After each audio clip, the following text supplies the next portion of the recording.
Make her maiden speech, Danielle Rowley.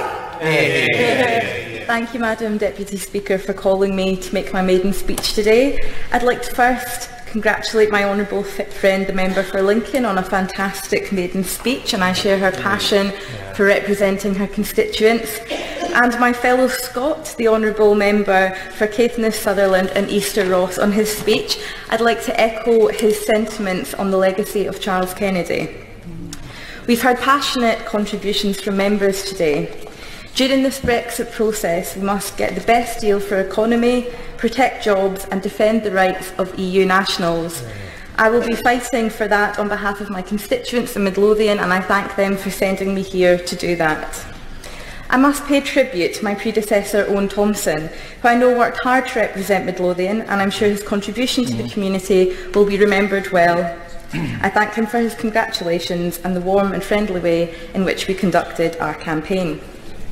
In his maiden speech, Owen wore his Midlothian tartan tie.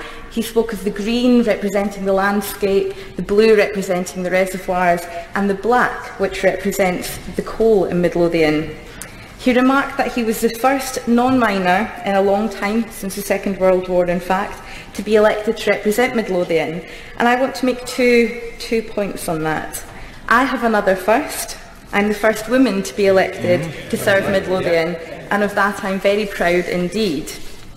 And secondly, Madam Deputy Speaker, although you can see that I myself am not a miner, I'm proud to come from good mining stock.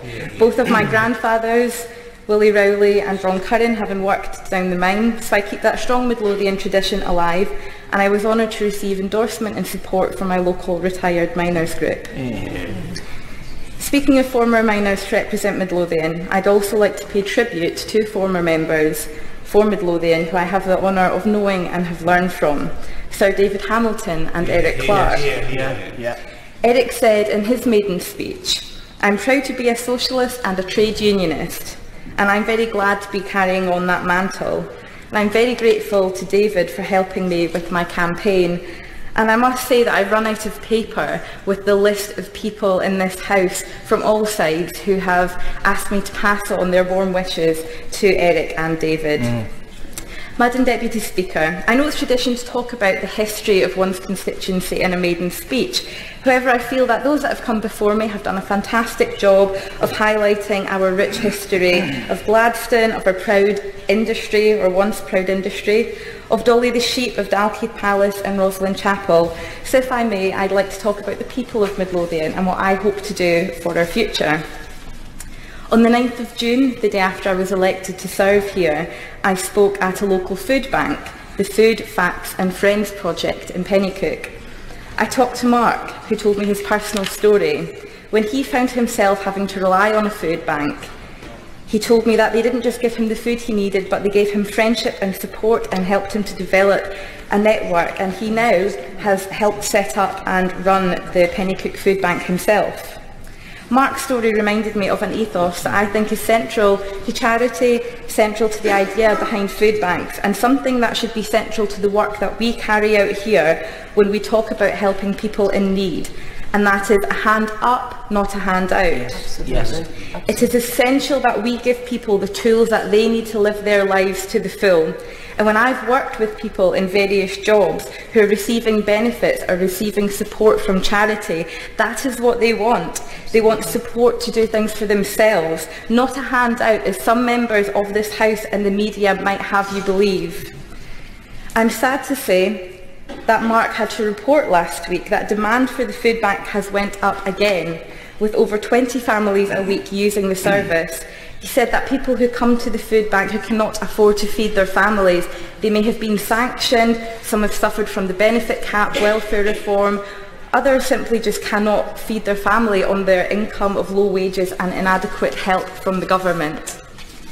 This is an absolute disgrace and something that I will spend my time here fighting for. I will be fighting for good jobs, good wages, support for our young, our elderly, people with disabilities, and a hand up for those who fall on hard times, because it can happen to any of us. Madam Deputy Speaker, Midlothian is a strong and proud community. Yes, we come together in solidarity in times of hardship. We did that during the miners' strike, we do it when there are job losses, and we've done it again now. But we also have many fantastic ways of coming together to celebrate and enjoy our community. Councillor Margot Russell's youth project that she runs, our community radio Black Diamond FM, the Cowsland Community Coffee Morning, where I shared a roll and a cup of tea at the weekend with members of the community.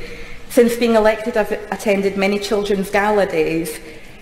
On polling day, I very gratefully received some nice soup and a roll from the Grassy Rigs Cafe for older people and their carers, and those are just to name a few. I want to see projects like this that bring the community together flourishing.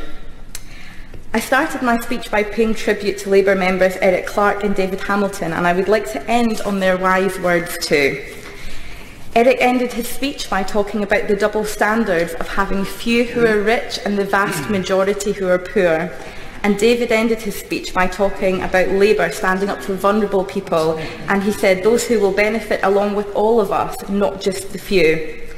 So although the phrase may have been stolen today by members of the opposite bench, I'm going to reclaim it.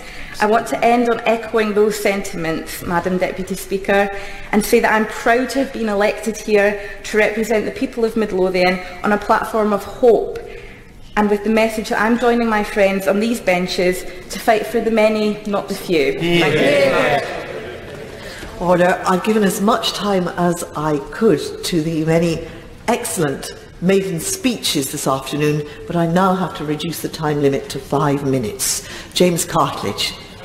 Speaker, and it's a pleasure to follow the Honourable Lady for Midlothian. I congratulate her on her very fine maiden speech. She speaks with great passion, which shines through, and I'm sure she'll be a huge asset to the people of Midlothian in representing them in the way that she set out.